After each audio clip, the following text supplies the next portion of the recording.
সংসারে প্রতারণা বা মিথ্যা বলা পরিহার করা, রিজিকে হালাল রাখা ও শুকর আদায় করা,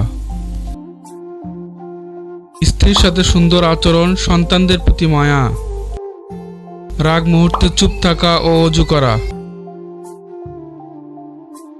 অপচয় না করে প্রয়োজন অনুযায়ী খরচ করা, পরিবারের সদস্যদের জন্য দোয়া করা, স্বামী স্ত্রীর হক, সন্তানদের হক আদায় করা, প্রতিদিন অল্প হলেও কোরআন তেলাওয়াত ও শিক্ষা, কষ্টে ধৈর্য ধরা, সুখে শুকরিয়া আদায় করা, কোরআন তেলাওয়াত করা, ঝগড়া বিবাদ এড়ানো, দান সদকা করা, মাফ করতে শেখা, স্ত্রী সন্তানদের হক আদায় করা, সবর করা,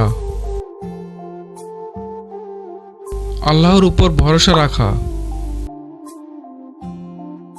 এই কাজগুলি করলে আল্লাহ তাআলা নিশ্চয় সংসারে সুখ দিবেন ইনশাআল্লাহ। আরো সুন্দর সুন্দর ইসলামিক ভিডিও পেতে আমাদের চ্যানেলটি সাবস্ক্রাইব করে রাখুন। ধন্যবাদ।